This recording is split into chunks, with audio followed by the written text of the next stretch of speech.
Proses yang undang dari saudara juga. Ya kan? Duduk aja Pak. Terima. Ya.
Silakan.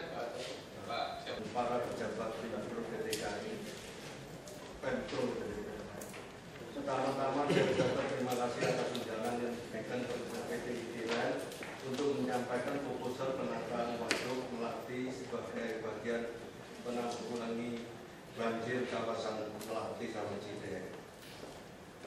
Menindaklanjuti instruksi dari Pak Wagub Jakarta pada IDILAN untuk menyediakan penambahan pompa di waduk Melati, maka kami berpikir bahwa diperlukan suatu kajian yang lebih komprehensif terhadap waduk Melati sehingga dapat berfungsi lebih normal, optimal bagi masyarakat DKI, sekaligus akan mengurangi banjir yang terjadi di kawasan sekitar, khususnya Jalan Tamrin dan sekitarnya, yang merupakan jalan protokol pusat pemerintahan keuangan perdagangan. Sehubungan dengan hal tersebut, maka PT IDILAN mengundang Rapi ITB untuk melakukan kajian penataan sistem tata air Melati Cideng. Untuk itu saya serahkan ke Kepala Daerah untuk presentation. Baik, terima kasih Pak Sekirawan Warahmatullahi wabarakatuh. Terima kasih kepada Bapak Wagub sama Pak Rudi sebagai pimpinan. Pada kesempatan ini saya coba menyampaikan suatu proposal penataan sistem tata air di Melati Cideng, Provinsi DKI Jakarta. Dan mungkin nanti dalam presentasi saya akan isi juga dengan animasi yang memberikan gambar kepada kita mengenai kondisinya seperti apa di kawasan sekitar Melati Cideng tersebut. Saya mau izin Bapak Wagub sambil berdiri, boleh Pak? Silakan. Supaya lebih hangat Pak.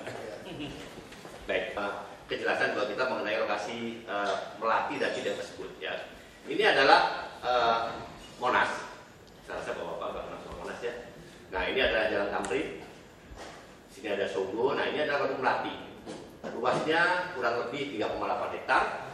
Di situ ada pompa, 3 pompa. Pompa 1 4 kali 1,1 meter kubik per detik, pompa 2 4 kali 1,1, pompa 3 1 kali 4 meter kubik per detik. Nah, ini adalah waduk Melati. Dan ini adalah pada awalnya saya jelaskan. Berikutnya adalah pintu air Sogo. Pintu air Sogo ini didasari ada pemisahan catchment area untuk Melati sama catchment area untuk Cideng. Nah, ini adalah saluran atau kali Cideng masuk ke pompa Cideng atau Jalan Siantar, dikenal juga dengan pompa Siantar ya di sini. Nah, kapasitasnya ada PL itu pompa lama Pak, itu terdiri dari 6 kali 6,7 meter kubik per detik. Yang kedua pompa submersible 4 kali 2 meter per detik sehingga totalnya 8,2 meter kubik per detik. Ya, ini adalah catchment-nya. Jadi saat ini itu karena masih beroperasinya pintu air Sogo, sehingga catchment area hijau ini yang punyanya Melati itu masuk ke waduk Melati, sedangkan yang merah ini adalah punyanya Cideng masuk ke pompa Cideng. Nah, di sini kami coba memberikan suatu usulan bahwa karena ini satu sistem, maka ada usulan kami. Yang pertama adalah menyatukan sistem polder Melati dan polder Cideng, sehingga pola kerjanya nanti bisa saling bantu. Kelebihannya Melati apa? Kelebihan Melati dia punya waduk, dia punya storage, sehingga dia cukup punya potensi untuk meretensi air. Kelebihannya Cideng, dia punya pompa yang potensinya lebih besar. Tadi kita lihat datanya bahwa Cideng itu 48 kubik kira-kira totalnya. Melati totalnya kurang lebih cuma hanya 12, sekian kubik ditambah dengan waduk yang 3,8 hektar. Nah, luas catchment area ini totalnya kurang lebih sekitar 800, terbagi menjadi yang merah 399, yang Melati 392 Pak. Ya. Tapi totalnya kurang lebih sekitar 800 hektar catchment area yang akan di cover oleh Melati, sistem Melati dan Cideng disatukan. Sehingga nanti kami sarankan pintu Sogo ini sudah tidak ada, sehingga pola kerjanya bersama-sama. Nah, lalu tetapi kita bertanya, leadingnya siapa? Leadingnya apakah Cideng atau Melati? Nah, that's pointnya. Nah, di dalam konteks hidrolik, retention atau waduk itu yang paling bersama dengan pompa. Karena pompa mechanical, waduk itu civil works, dan dia storage sudah bisa dibuat lebih awal. Kalau pompa tiba-tiba kurang oli, mati.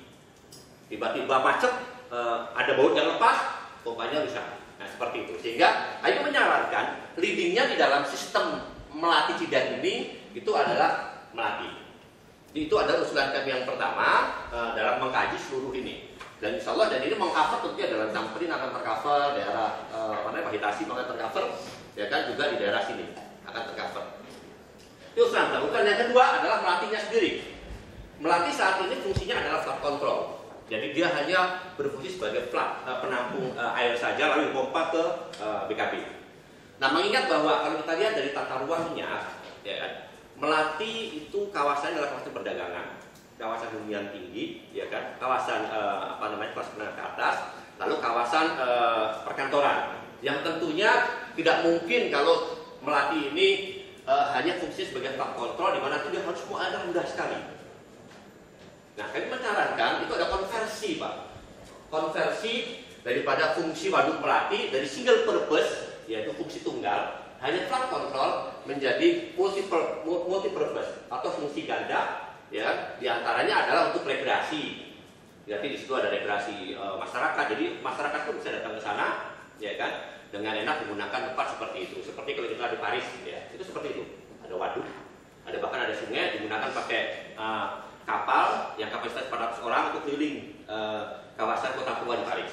Nah, ini kita bisa gunakan situ di daerah Melati, ya kan, untuk ya kawasan santai, kawasan komunikasi sosial di antara masyarakat. Ini adalah fungsi yang kedua. Jadi inti daripada proposal ini itu adalah bagaimana kita yang pertama adalah kita menyatukan antara sistem polder Melati dengan sistem polder Cideng. Ya kan? Melati dan Cideng, sehingga menjadi suatu kesatuan sistem tata air. Dan yang kedua adalah konversi daripada fungsi waduk Melati dari single purpose menjadi multi purpose. Sekarang kita masuk ke gambaran existingnya, animasinya. Supaya agak santai Pak kita.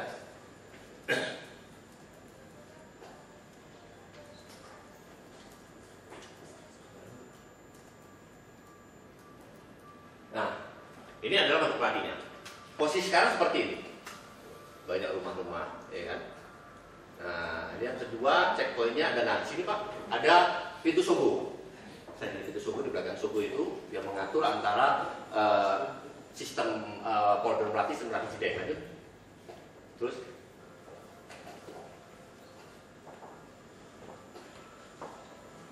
Stop. Nah, ini adalah Departemen Agama, pas tikungan. Kenapa saya tunjuk ini sebagai salah satu checkpoint, Pak? Karena memang dari data yang kita peroleh, titik ini adalah titik terendah dari lokasi yang ada. Levelnya kurang lebih plus sekitar 2,2 lah, 2,3. Levelnya di situ. Sehingga saya tunjuk ini sebagai suatu bagian yang nanti sebagai checkpoint dalam saya mengkaji secara hidroliknya. Lanjut. Nah, ini.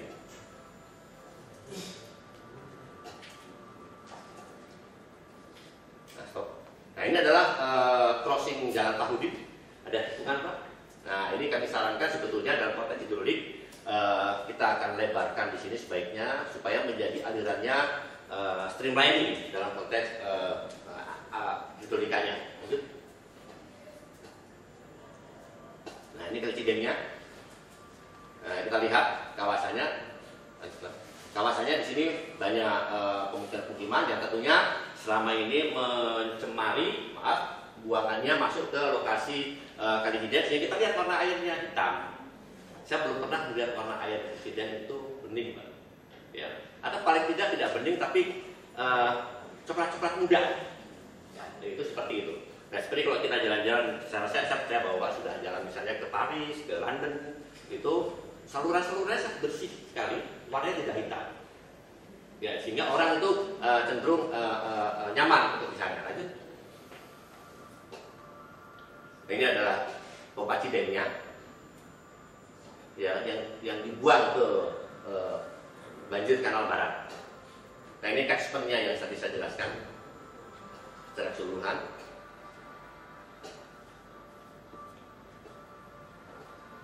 Nah, data curah hujan yang kita pakai adalah data curah hujan harian maksimum. Nah, ini ada data dari beberapa stasiun yang kita gunakan dari data BMKG. Ini adalah data hidrografinya. Nah, dari hasil curah hujan ini kita menghitung yang namanya debit. Nah, memang kelemahan kita di Indonesia cuma satu, Pak, menghitung debit itu. Selalu sintetis. Karena kita tidak pernah memiliki informasi antara hubungan antara rainfall dengan runoff. Sehingga kita selalu menghitung secara sintetis. Makanya kami selalu menyarankan kepada teman-teman dari Dinas PU untuk pada waktu sudah konstruksi dibuat pengamatan bibitnya, muka airnya maupun hujannya, sehingga korelasinya akan jelas untuk kita itu ngecek apakah konsep yang kita gunakan itu sudah dekat atau masih jauh. Ya. Nah, di sini kita menggunakan sintetis untuk daerah-daerah relatif dekat dengan kondisi kita. Ini adalah untuk pengerukan dasar waduknya, kita perdalam untuk meningkatkan kapasitasnya. Ini master plan dari Waduk Melati, kita harapkan seperti itu. Ya, bisa kita lihat sampah-sampahnya.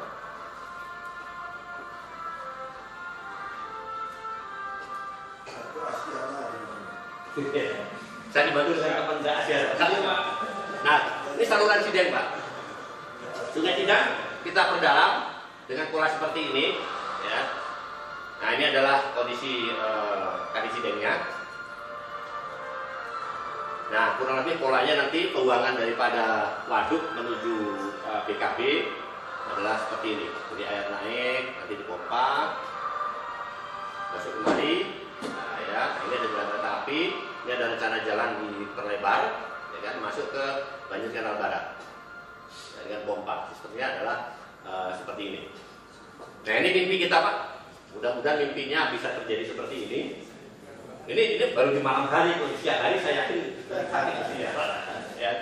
Oke, lanjut. Mimpi tersebut supaya kita tidak terus mimpi tapi betul-betul menjadi realita, ya kan? Tentunya harus ada perbaikan-perbaikan. Yang pertama adalah normalisasi Kalicideng dan saluran kebun kacang. Itu saluran kebun kacang itu terus sebelahnya Waduk Melati. Tadi seperti koreksi nama Bapak Lurah namanya kebun Melati lah ya.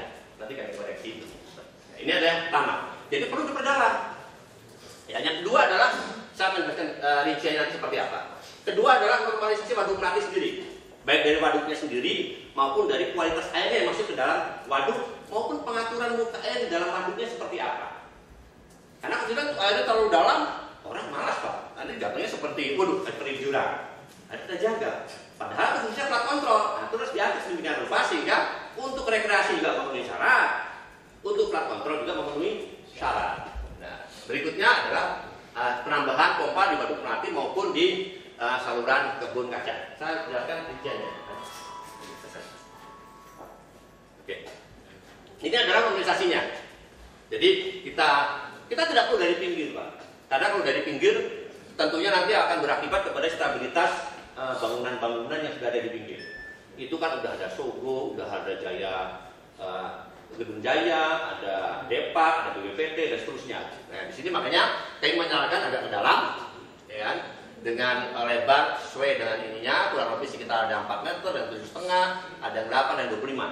Ini dalam konteks detail desain nanti kita berikan persisnya seperti dalam crossnya. Tapi kira-kira wilayah merah ini lebar pendalamannya 4 meter, hijau 7,5, biru 8 dan ungu sekian.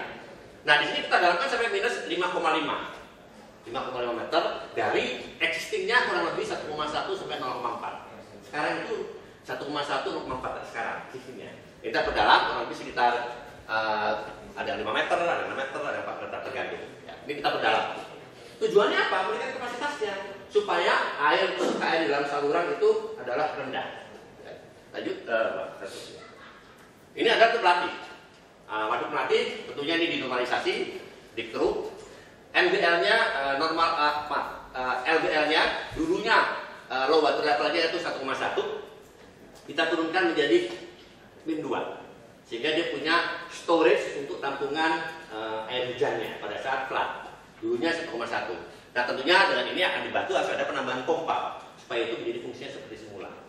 Sedangkan muka air normalnya dulunya 1,6 kita naikkan menjadi 1,85 supaya lebih dekat dengan community pada saat musim normal, pada musim flood nanti kita atur menjadi 1,4. Tapi ada flat, ada pintu pengaturnya lebih mudah kita gunakan. Nah ini adalah pompa yang kita akan bangun, kita akan dibangun. Nah yang ketiga tadi adalah penambahan pompa di sini di Melati, ya, yang 3x6, 18 kali per detik, 3x6 per detik, dan pemindahan. Ada di sini ada pompa, sekarang ini ada pompa 4 kali 1,1. Itu kita pindah di depan. Kenapa dipindah? Karena memang ada rencana pelebaran akses jalan di sini masuk ke Kiai Haji Mas Mansur namanya. Nah, di sini masuk ada jalan pelebaran masuk ke Kiai Haji Mas Mansur. Jadi nanti kalau enggak rumah pompa ini akan kena, sehingga kita sarankan untuk langsung dipindah saja. Sambil ditata waduknya, sambil langsung kita pindahkan pompanya. Sedangkan yang di sini adalah pompa untuk yang saluran kebun kacang dengan kapasitas 3x4 waduk per detik untuk membantu mengalirkan air dari Cideng dan membantu pengaturan air dengan waduk Melati. Nah, ini tadi terus diuji, Pak. Benar nggak min 5,5 cukup? Seperti apa respon hidrolisnya? Apakah cukup menampung air hujannya?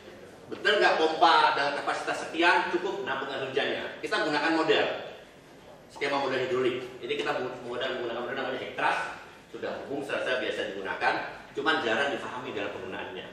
Ya, Hectras itu Hydraulic Engineering Computation and River Analysis System, itu Hectras. Nah ini adalah dasar syarat batas yang kita gunakan. Saya tidak perlu jelaskan, Pak, terlalu rinci. Hasilnya saja saya jelaskan.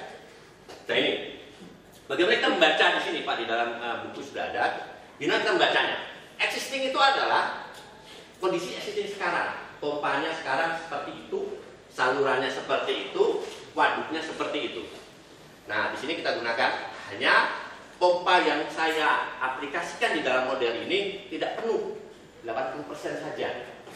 Karena saya yakin bahwa pompa-pompanya mungkin ada satu yang rusak, yang pakai cuma berapa.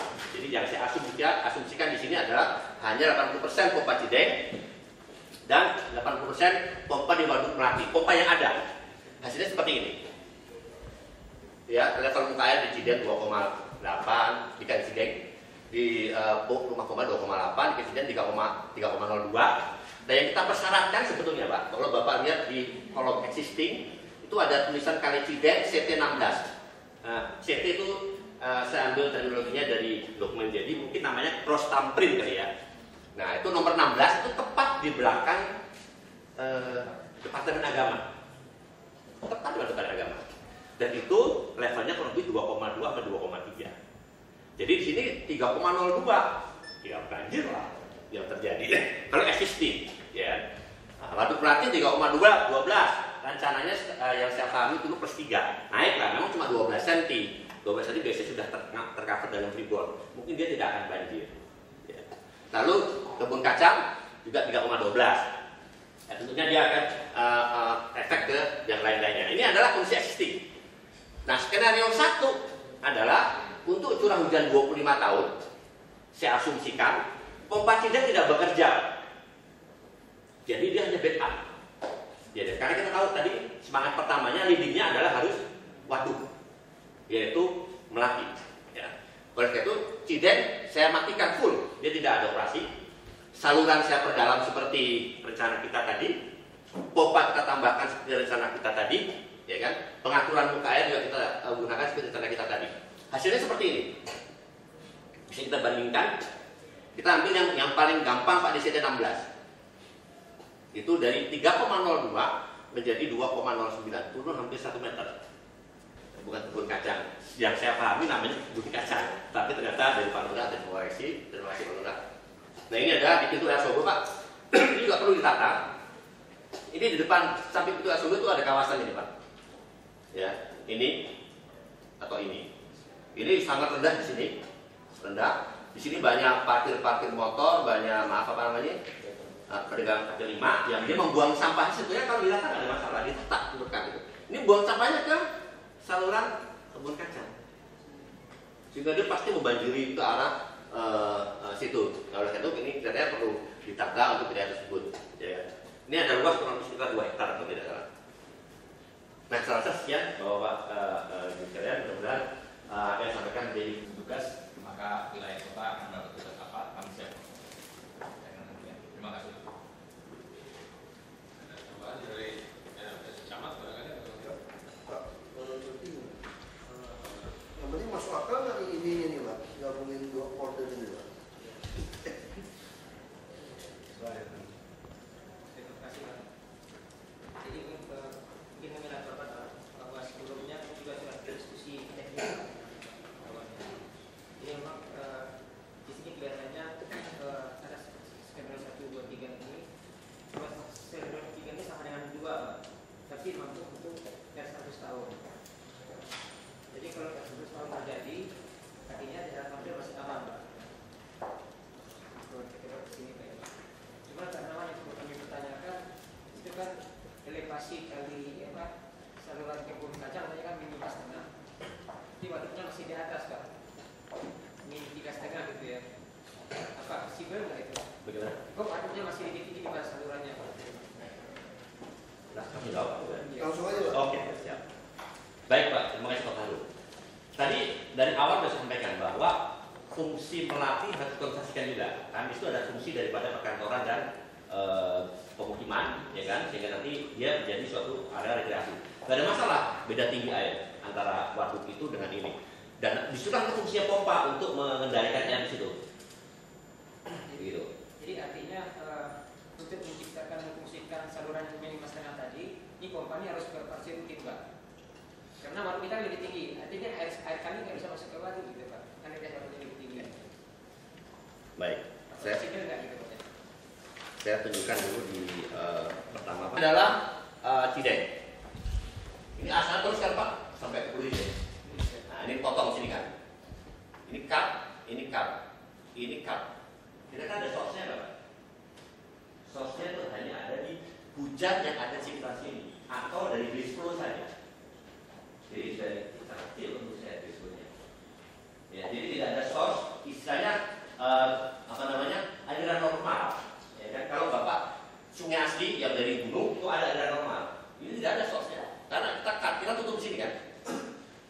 Dihandle oleh fluid.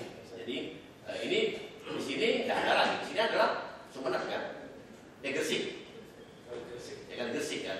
Nah, di sini kan bisa ke banjir kanal. Sini tutup lagi. Jadi memang tidak ada source debit normal. Jadi kata gampang ini, Bapak tidak bisa menggunakan PLTM di sini. PLTM itu pembangkit listrik mikrohidro. Karena tidak ada aliran normalnya. Sangat kecil sekali. Jadi nanti memang operasinya enggak. Dan kita agak safe. Kan kita ambilkan min 3,5, ya kan Pak. Betulnya juga sampai min 5. Jadi range-nya masih sangat besar. Jadi artinya operasinya tidak terlalu berat seperti yang kita. Kalau memang dia sungai yang memang sungai alam, ya kan, yang kita bendung, dia ada aliran normal. Begitu Pak. Ini kan proyek JD ini minus 2,8. Kemudian kita minta ke minus 5,5. Nah, mereka kan punya budget nih, sesuatu tekanan fix. Jadi dengan seperti ini, mungkin mau bisa ini barangkali bisa kita komunikasikan ke JD untuk menggunakan hal ini. Nah, mungkin dengan bagus si JD ini kan tidak cukup.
dananya bagaimana. Kita harus bicara di sini apakah teori yang disampaikan tadi itu bisa diterima atau tidak. Itu dulu, itu FPO nih. Maksudnya teori ini benar atau tidak gitu. Bahwa kita mesti 5 meter lebih, kita mesti menggabungkan 2 polder. Teori ini benar atau tidak? Kalau teori ini bisa kita terima, baru kita langkah selanjutnya nih. Bisa terima nih Pak? Ini teori ini dulu nih. Kita boleh berdebat kan, ini soal kajian ini. Kajiannya masuk akal atau tidak? Kalau masuk akal ya udah kita lanjut. Yang lain boleh ikut ngomong nih. Saya juga nggak ikut ngerti soalnya. Saya hanya dengarkan aja. Kalau saya dengar ini masuk akal itu loh Pak. Ya kan belum tentu masuk akal kan? Gimana? Mungkin pada prinsipnya kita ingin memfungsikan waktu nanti ini yang tadinya sebagai ada fisiknya Pak. Bagaimana sekarang untuk menurunkan tampil ini sebuah keputusan dari yang melatih. Kayaknya adalah menggunakan operasi sama menggunakan presidennya Pak. Prinsipnya memang berdasarkan kepada Pak ya. Sehingga kalau misalnya tadi saya tidak terbuka, yang saya tidak terbuka, artinya ada air balik buka video sudah bisa dilakukan sambil bisa diamankan. Secara prinsip memang demikian. Sesuai Pak. Kalau udah sesuai kan sekarang kita beruntung nih ada Intiland yang mau bangun proyek Dream tadi kan. Nah ini kalau mimpi ini kan tidak mungkin jualan itu tempat kalau airnya bau dan kotor. Siapa yang mau nongkrong di situ? Karena ini kali mau berdarah di dalam tidak mungkin kan. Kan beliau juga nggak bisa jualan. Tempatnya kalau banjir terus seperti itu tidak mungkin bisa jualan. Nah sekarang kita ketemu di sini, yang satu sudah selesai. Nah kita semua punya impian yang sama. Kita ingin di daerah Waduk Melati ini Pak Camat ya, Pak Lurah ya. Nggak bisa beda mana Lurah mana Camat.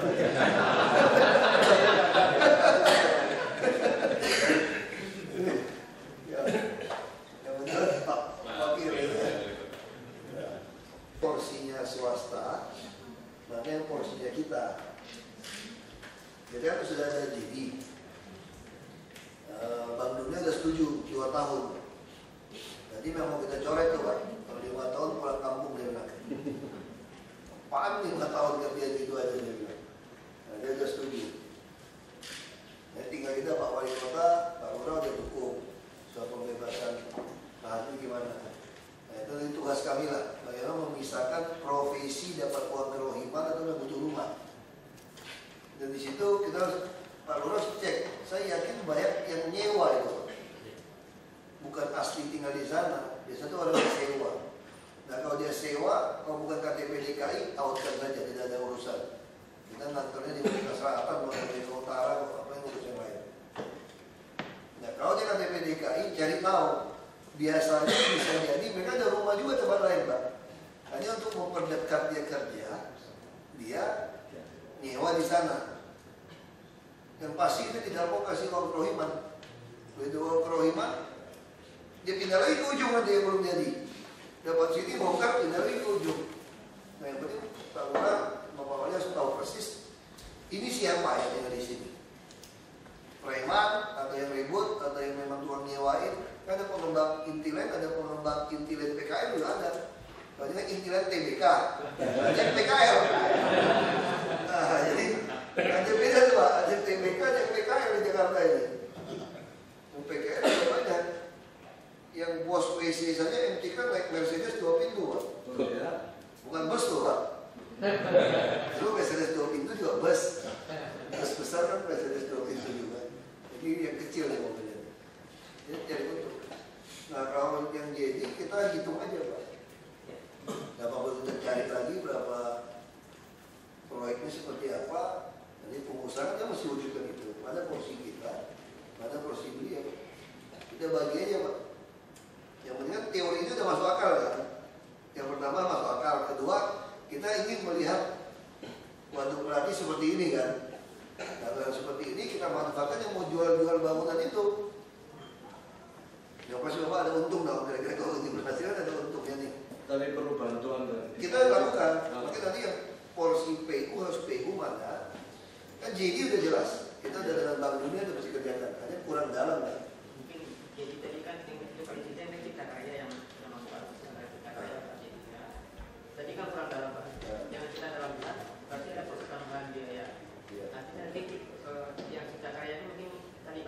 semua berkurang Pak angkanya. Sisanya mungkin bisa meneruskan Pak. Iya itu kita anggarkan, jadi kita teruskan. Ya kan, cuma untuk mengelola waduk segala macam nanti harus dibuatkan bagian hukum ini. Baik tadi itu kan. Biro hukum. Harus pikirkan bagaimana, karena kan beliau yang punya bangunan itu masih punya kepentingan menjaga ini. Kalau diserahkan sama kita pasti repot. Nah, bagaimana nanti ini jadi uang? Air limbah yang dibuang ini harus dicas jadi uang. Ada semacam yang pimpin ini. Kalau tidak bangunan bapak juga rusak ini. Betul. Ada mall nih, ya. Ada, betul. Mixed use ya. Sukses kata. Ini masih rusak. Nah, sekarang gimana kita kombinasi? Porsi DKI seperti apa? Mereka kerjasama dengan PT IPAL atau gimana? Jadi leadingnya mesti mereka kalau IPAL nanti ngemis terus sama dia dikerjain ini. Kita pun pengalaman, kita ngomong jangka panjang. Nanti kalau mesti tanda kutip nyuapin orang PT IPAL terus capek pengusaha. Jadi kalau nggak disuapin langsung kotor atau capek juga tuh. Jadi bagaimana? Tadi pikirkan, beliau yang kelola, dia bisa pungut uang dalam undang-undang perda kita yang soal kebersihan itu. Dia swasta boleh pungut dari penghuni di sana, dia bayar ke kita, dia kelola gitu. Itu jauh lebih baik. Bapak dikasih hak untuk kita ini. ya untuk kelola. Kita tiap itu jadi semua yang berhak narik kan, buang sampah, buang apa. Proses kebersihan kita udah begitu kan. Yang seperti sekarang kita bayar nih kalau buang sampah. Yang jemput sampah mobil kita juga Pak. Padahal kami tidak terima uang kan. Nah, sekarang peraturannya kami ubah sekarang.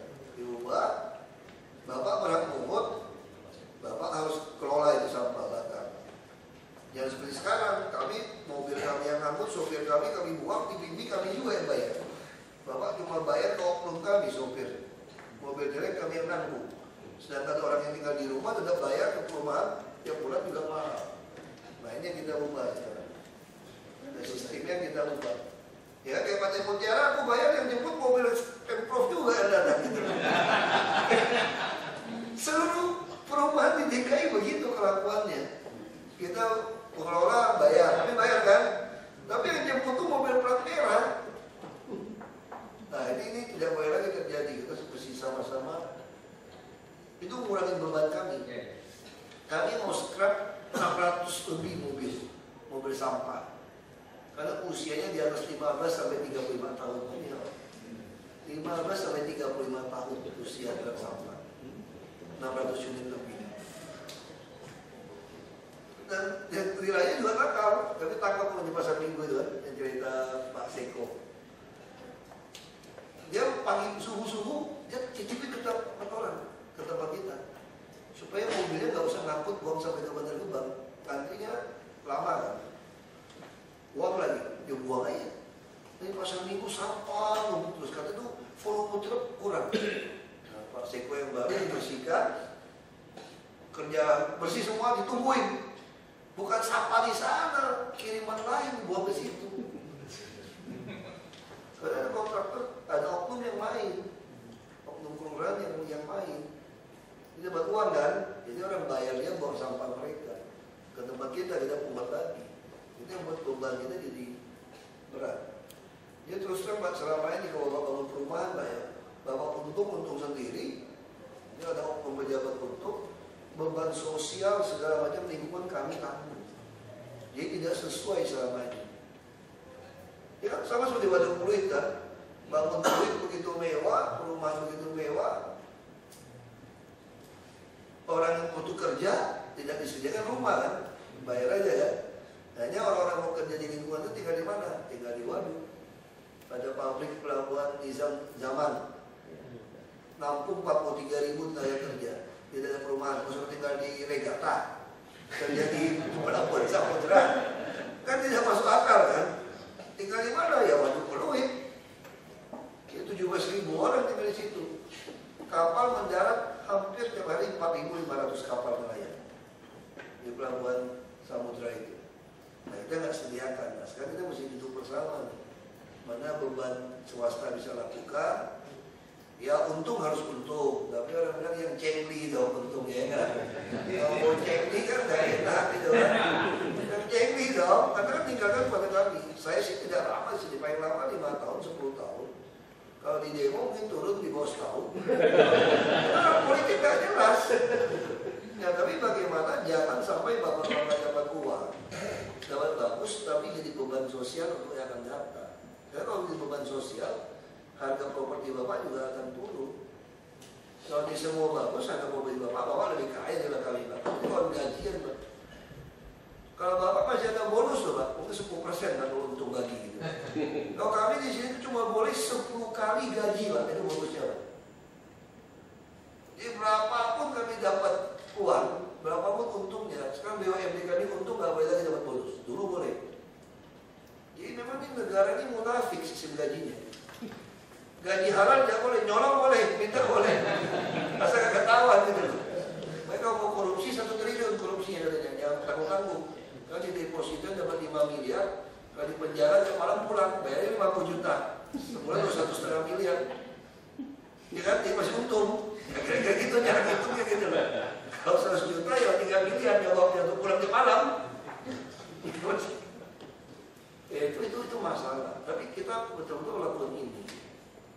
Sekarang Pemda sangat terbuka ya. Ada Pak Gamal, izin-izin kita betul-betul mudah. Mau KLB juga kita bisa loloskan. Cuma kita minta ada nomor-nomor susun. Tapi untuk seperti ini tanggung jawab ini gitu Pak. Jadi satu waduk ini jadi semacam ya masa nggak seperti Korea sih gitu kan.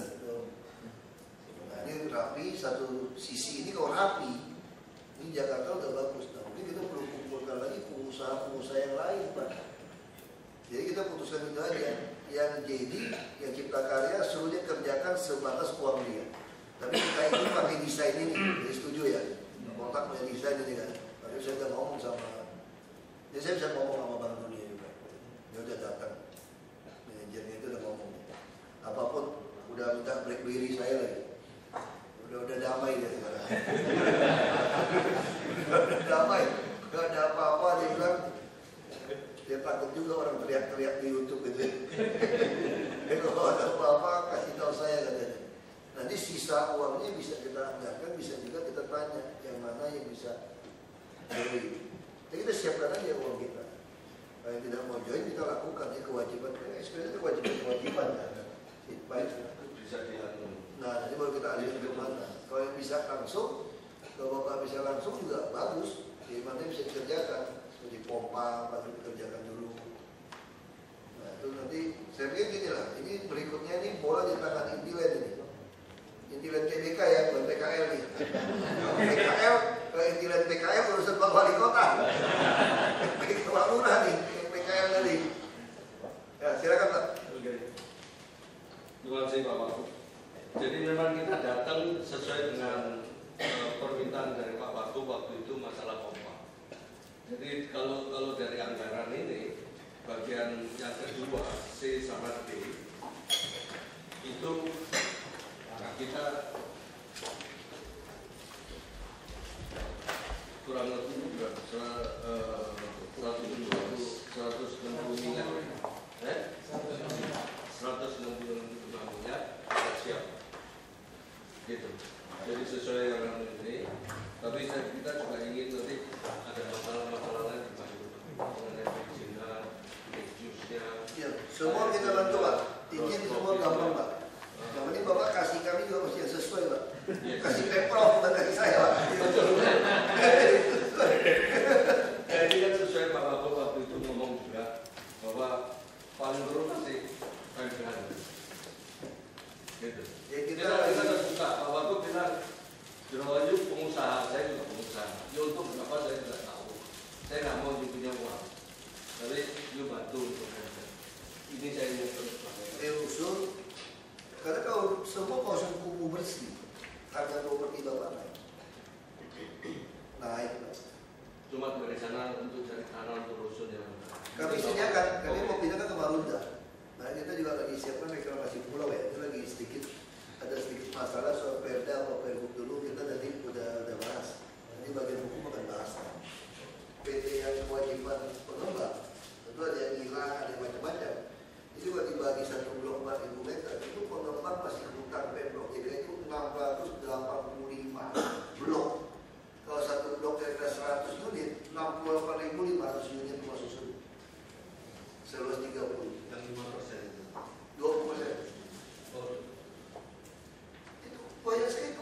bangunan itu yang dulu, ya dulu mungkin cincai bayar aja nggak jelas kemana gitu loh. Hektar gitu, karena rata-rata yang tinggal di Jakarta ini Pak, 3/4-nya itu orang yang sewa, bukan orang Jakarta sebetulnya. Ya, sekarang coba lihat aja, proyek bangunan Bapak saja rata-rata yang kerja orang dari luar. Dia butuh rumah tinggal, rumah sewa. Itu masalah di situ. Nah, kita mau bersihkan terus. Nah, soal pulau kita deal lain lagi buat dealnya pulau. Kita juga mau minta waktu sama Pak Ya, Wagub. kita lagi siapkan pulau. Kalau soal pulau reklamasi, kita mau deal juga. Bapak bisa untung berapa triliun, mau bantu kita bangun rumah susun berapa triliun, kira-kira gitu lah. Oh ya, jadi nggak fair juga. Kita tidak minta sampai setengah-setengah Pak. Kita nggak sampai setengah-setengah lah Pak. Yang fair aja lah, ya kan? Nanti berikutnya kan masih mau minta waktu Bapak untuk mengenai waktu ini. Ya. Saya itu termasuk yang ditugasi. Ya, kita mau minta, kenapa? Karena udah gitu, kalau itu di Keruk, yang paling dekat untuk reklamasi itu adalah pulaunya Bapak. Betul. Itu paling dekat. Jadi kalau di Keruk di situ, tapi kalau Keruk itu kan Rogo sebelah kanan. Nah, kita ingin bangun rumah susun sampai dari Keruk, yang pinggir 1.500 yang penampang basah ini, dia pindah. Nah, kita sediakan lahan kan. Ya. Ada 2,2 udah dibangun dari Agus Dayo ke Podomoro nih. Dia mau bangun, tapi kita lagi mau beli lagi yang 60 hektar lebih. Nah, itu kita di situ aja gimana. Karena itu kan jadi kalau kapal kruis masuk, itu masuknya sudah berapa di luar Batang. Nah, kita mau bebaskan masjid luar Batang jadi bebas. Ini tempat itu jadi indah betul loh Pak. Langsung masuk, turis masuk, lihat waduk. Nah, terus kita juga mau wajibkan yang Pelabuhan Samudra bangun rumah susun. Mereka juga mau minta huruf. Jadi gang antara Pantai Mutiara sama pelabuhan itu agak Kita sudah ada siap lah. ada sempit itu. Nah, itu katanya MAPU kan kita ngomongin tidak masalah kan. Nah, jadi kita mau bikin seperti itu, reform tertutup. Nah, jadi ini yang mesti kita beres sama Pak. Ya, jadi yang ini pompa berarti oke ya. Pompa sih oke. Berarti bisa pasang dulu pompa ya. Sampai kan dulu. Sampai Berarti yang JD kerjakan dulu apa yang adanya. Kita mau cerita apa bisa Pak? Apa bisa Pak? Bicara apa?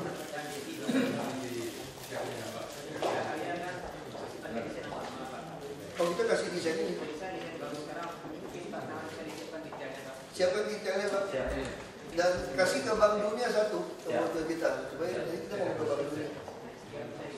Desain untuk ini ya. Sistem ini saya desain Pak. Ya. Jadi dari pengalaman sudah 2 tahun, jadi kami tidak jadi membangun IPAL di sepanjang BKT Pak. Padahal kami punya program sebenarnya sudah 2 tahun. Kemudian, tapi bukan untuk daerah sini sebenarnya kalau kita merefer ke desain yang JICA untuk air limbah Pak, daerah ini masuk zona 1 dan itu sudah masuk program JICA. Jadi sebenarnya kalau mau menunggu yang JICA, nanti JICA yang akan bangun ini, sekarang ini masuk zona 1. Tetapi kalau mau khusus membangun khusus IPAL daerah domestik, kami juga sebenarnya punya desain.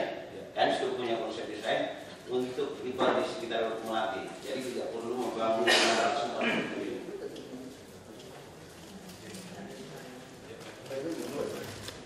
Jika juga membangun di Waduk itu Pak. Iya, JK kan itu zona 1 dan zona 6 Pak akan bangun JK. Berarti Peluit sama Waduk Melati. Tidak, Waduk Melati itu juga masuk zona 1. Oh, sama dengan dialirkan sampai ke sana. Kalau mau menunggu di JK. Tapi kalau memang Bapak tadi mengarahkan bahwa sebaiknya nanti ini juga dikelola oleh Intiland, berarti harus bikin sistem tersendiri. Maksud saya jangan membangun 647 sistem ini yang menurut saya sangat susah. Bikin saja satu, tapi akan dikelola oleh Intiland dan desain konsep desain kami pernah melakukannya. Kami punya desain. Pasti seperti itu Pak. Karena saya pikir bagi Intiland lebih baik kelola sendiri, karena ada kepentingannya kan. Betul.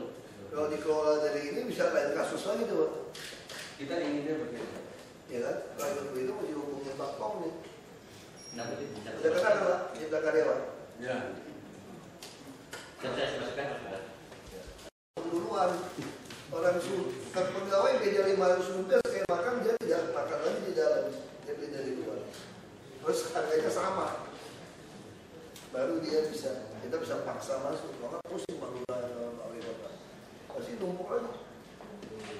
Nah sekarang kita lagi bingung kan soal yang untuk parkir motor segala macam ya. Kita mau di atas sungai itu ada desain gitu. Nggak boleh kita kasih gitu. Kalau sih boleh juga. Bagus desainnya. Sudah ada. Jadi yang akan bangunkan itu Plaza Indonesia. Dia desain bisa ambil ya, semua sungai tertutup, dia parkir motor, makanan semua di situ. Enggak ada desainnya. Cuma kita masa kasih bangunan di atas kali. Harusnya boleh. Kenapa dia boleh? Orang langgar peraturan juga banyak, kan dia apa-apain. Dia di atas, jadi kalau berat masih bisa tampil. Dia bikinnya tinggi gitu, jadi itu sebenarnya dia kosongin di bawah. Dia eskavator masih bisa, saya udah lihat dia punya desain. Yang tengah ada kosong, eskavator bisa ambil. Eskavator bisa masuk ke bawah, tapi ini ke atas gitu, di sepanjang itu. Nggak boleh. Sama seperti kasus rumah sakit Taratan. Jadi kan, tidak ada pulau rumah sakit. Kenapa dia dibikin atas begitu? Supaya ada space rumah sakit kan. Dan sekarang mau bikin orang mati, tidak ada rumah sakit, atau gara-gara itu sungai yang jorok begitu. Bikin aja atas. Kita ini memang aneh. Kitab suci dilanggar. Ayat suci kita langgar kan. Yang ayat-ayat begini tidak boleh dilanggar katanya. Aneh gitu. Aneh kan. Nah, itu nanti kami pikirkan lah. Tapi yang penting kita udah bikin deal MOU lah nih ya. MOU. Setuju Pak. Pak, nanti praktisnya yang kita ingin perubahan-perubahan. Saya pikir buat aja nanti pertemuan rutin yang jadi tadi ya. Jadi untuk kumpul supaya kita bisa Pak Pong udah oke Cipta Karya. Nah, kalau Bank Dunia ada masalah, Paknya dia bilang sudah hubungin. Saya kira tidak ada masalah lagi lah. Dia bilang apapun maunya DKI mereka ikut. Nah, dia bilang transparan sudah tercapai. Mau apa lagi Anda saya bilang? Apa yang Anda tuntut? Transparansi, buktiin harta, semua kita berani lakukan. Mau apa lagi? Tidak usah curiga lagi sama kami gitu. Mau apa lagi saya bilang? Ya, dia bilang semua oke. Begitu. Kita akan oke. Tinggal ini aja Pak. Kamu rutin, kita wujudkan aja impian tadi. Kapan mau ngajukan Bapak punya izin PPT? Satu komplek aja Pak. Supaya hijau semua pas kan. Langsung supaya kami juga gampang nodong Bapak, ini kewajiban Bapak, kewajiban Bapak. Saya cuma minta dia kapan Pak, KLB-nya mau naik. Iya, oh iya nggak apa-apa. KLB naik, ini kewajiban Bapak, yang mana sungainya, mana ini kita langsung tinggal pulang. Ya kan, jadi ya kita di bisnis saja langsung mana mana. Setuju. Ya, jadi bisa. Satu lagi Pak, jadi ada kawasan yang di seberangnya Plaza Indonesia Pak, Plaza Indonesia, seberang Presiden itu ada kawasan rendah. Jadi itu sekitar 2 meter di bawah jalan. Jadi kalau hujan itu selalu banjir Pak. Jadi kalau jalan banjir, Presidennya harus di bawah kampung Pak. Kalau tidak, kita pasang rumah sendiri. Jadi kalau menginginkan kalau kawasan itu ditempatkan lagi Pak, luas nanti. Mungkin nanti mau dibeli, bebaskan. Bisa dibangun. Prinsip untuk wakil. Kalau planningnya bisa, kita terlalu padat ya. Kita pernah bebaskan bersama Jaya ya. Jaya ada bebaskan beberapa rumah tapi tidak begitu. Coba aja orang Bapak turun. Kalau bisa dibebaskan, penduduk mau beli. Karena kalau kita kasih, pasti bisa. Daripada nanti udah jadi, tanah itu lebih mahal lagi Pak. Ya, benar. Kalau mau mesti sekarang bebaskannya. Pakai motor, ini kalau banjir ya. Itu tanah sengketa ini. Wah, itu repot. Itu kalau penghasilan itu repot. Dia nggak mau lepas. Kalau banjir mereka Biarin banjir itu aja gitu.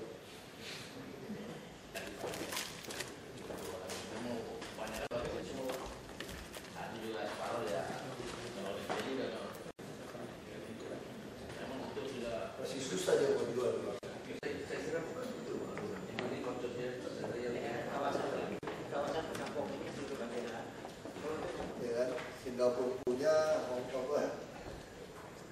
punya ya kita harus punya lah. Idealis kita ke sana. Ya kan, jadi kan kelihatan kan. Itu Pak Lurah bantu kalau bikin sakit. Sekarang masih ada value kita punya properti. Ini kalau mau properti masih sekarang loh Pak. Kita nggak tahu 2015 akhir gimana. Kalau mau jadi masih sekarang. Kalau jadi takutnya kita mulai. Lawan sekarang lagi gini kan.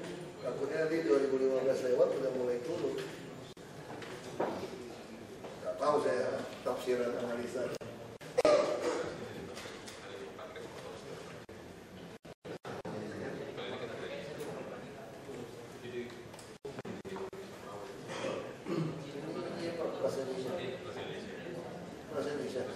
Ini baru sengketa, nggak duduk.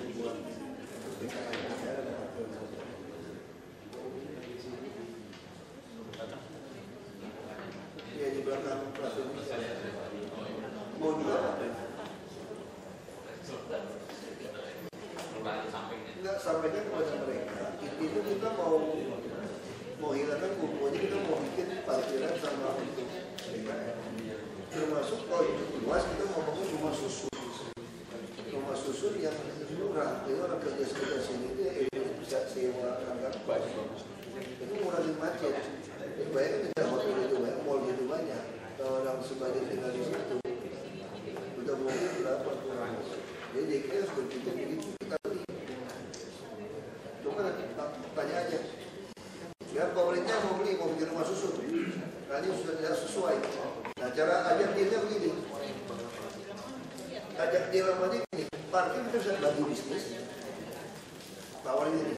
Nanti kalau kita bangun parkir, setelah itu kita bagi bisnis sama dia. Dia turunnya dapat saham. Terus dia punya rumah berapa? Bisa 100. Waktu kita bangun apartemen sederhana, kasih dia 200 meter. Kira-kira gitu. Ya kalau kita jadi 30 dan 36 dapat 5 kan? Ya, dapat 5 ya. 36 kalau dia 100 meter ya kita kan 3 ya. Kita kasih dia 6.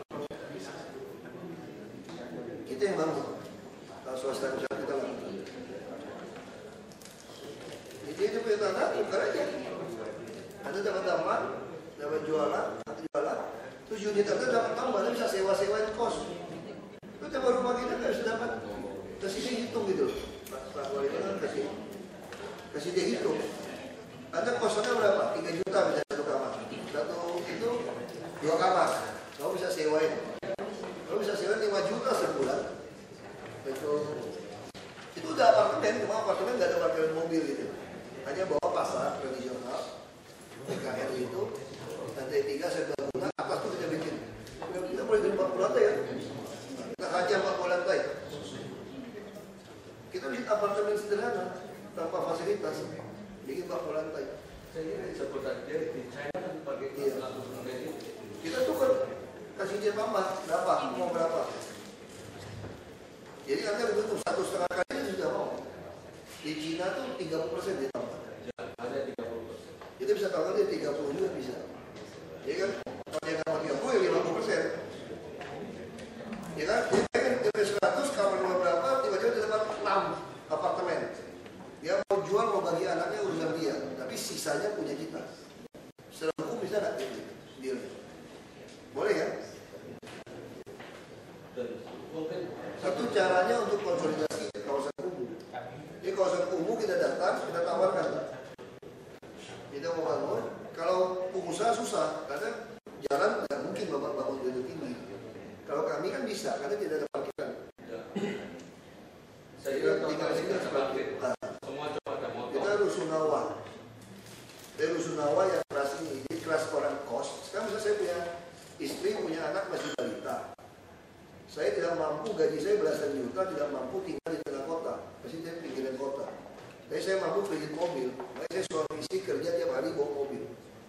Istri bawa satu, saya bawa satu, kadang-kadang kerja yang berbeda. Kenapa saya tidak mau kos? Kalau kos saya repot. Kalau sebelah yang kosnya anak gadis, istri saya takut sama saya. Kalau sebelah sana cowok ganteng, saya juga takut istri saya. Dan belum lagi, misalnya, belum lagi anak balita, ada pembantu saya terpurus. Ya tadi kalau ada harga sewa apartemen seharga kos tiap bulan 5 juta pun bayar sewa. 5 juta saya hemat uang. Saya naik mobil bensin, mobil kedusukan 4 juta bisa jadi satu bulan. Saya suami istri 8 juta, saya naik sewa 5 juta. Weekend saya pulang. Nah ini yang kurangin mobil. Jadi kalau saya oversewa ke orang lain, pidana, perjanjian. Kalau ada tidak mau, nomor urut bawah yang lain. Rebutan orang mau sewa. Ukuran 36 saya tidak mau. Atau 30 saja orang sudah suka. Ukuran 30 di belakang Plaza Indonesia dulu, samping Grand Indonesia. Ada sewa. Tapi betul-betul dikhususkan orang yang tinggal dekat daerah apa yang kerja daerah itu yang mau. Ini untuk mengurangi kemacetan lalu lintas. Nah yang punya tanah itu kita bagi, kasihnya 1,5 atau 2 kali. Dia aja. Kalau misalnya luas ini Pak ya, misalnya dia punya luas 1 hektar. Kalau dia rumah rata-rata 1 lantai kan, dia ya, 1 lantai Pak ya. Kalau dia 1 lantai, kita bagi setengah saja, ini cuma naik 2 lantai. Setengah jadi taman, ruang terbuka hijau. Atau parkiran dari ruang terbuka hijau. Kalau kasih dia double 4 lantai. Kalau kita bangun 40 lantai, kita masih punya 36 lantai. Masih masuk kok, services kok Pak. Saya kira itu baik. Ini kan dilakukan di China. Terus itu, ya bukan Pak Wali lah, Pak Wali, ya Pak Wali. Dan saya kira cukup ya Pak. Terima kasih Bapak, Ibu. Yang belum habis kuenya makannya ya. Silakan, kalau tidak lagi. Nanti secara rutin. Nanti mungkin aja. Ya dulu.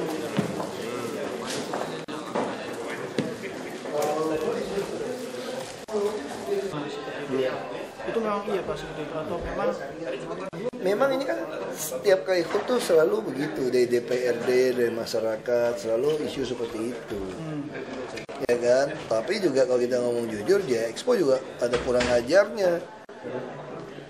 DK itu harus disuruh siapkan anggaran untuk bayar sewa ruangan, gila nggak? Yang saya potong dulu itu 4 miliar kan, sepertinya nggak mau kan? Waktu saya rapat umum dengan saham, saya ancam.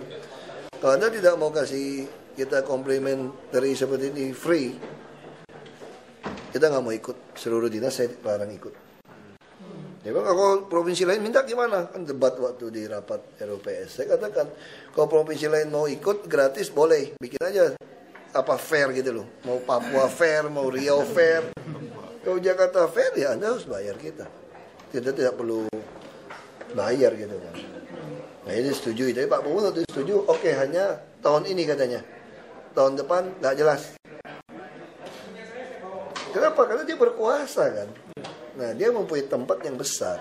Nah tempat ini kita pernah masalahkan waktu saya di Komisi 2. Itu kan dia hasil lelang. Itu kan tanah seknek. Bagaimana bisa tiba-tiba jadi milik dia? Nah itu udah kita selesaikan di Komisi 2. Sekarang dia udah mengaku itu seknek gitu. Udah diakui. Bukan tanah seknek. Bukan J Expo. Dia kan anggap dia beli di lelang punya dia. Jadi ini udah beres. Nah, ini seknek lagi minta saham di sini. Hilang tiba-tiba saham pemerintah. Itu udah kita persoalkan di Komisi 2. Lalu dia kata dia bisa membawa sesuatu berkas. Itu masalahnya banyak kalau mau diributkan. Justru itu urusan pengelola Kemayoran lah. kalau sahamnya Pemprov sendiri di sana tahun depan Ya kasih. Nah, sampai saham nggak mungkin hilang segitu aja. 13 kan nggak gitu ada efek.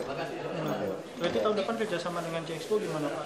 Kita sih jalan, kan intinya gini, DKI itu akan selalu mendorong banyak expo, banyak konvensi, nggak apa-apa. Cuma yang kita persoalkan bagaimana si pedagang kecil-kecil yang dari skala mikro, skala rumah tangga bisa ada tempat setahun sekali lah untuk mempertontonkan produk mereka gitu loh, untuk menikmati ini kan itu sebetulnya. Taruh di hall E kan, tapi hall E nya juga kecil banget Pak buat. Ya makanya itu yang nanti sih boleh saja, dia mau kasih saja.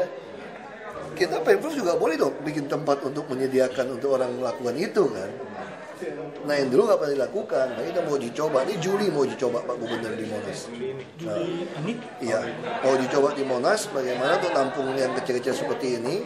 Kita juga mau jadikan Monas jadi pusat kuliner sama produk-produk. Kita udah desain sama CSR beberapa perusahaan. Nah kita juga lagi DED tahun ini untuk membuat underground parkir sama toko-toko di bawah Monas, nyambung ke Gambir. Nah kita harap tahun depan bisa mulai dikerjakan. Ya, kalau nggak ada itu nggak ada space kita. Itu kan pasti menimbulkan kemacetan ya Pak. Nanti mengatasinya gimana tuh Pak? Juga. Sudah ada cara untuk mengatasi. Itu dilewatin MRT segala macam, Gambir segala macam. Oh iya. Sekarang emangnya di Kemayoran nggak macet?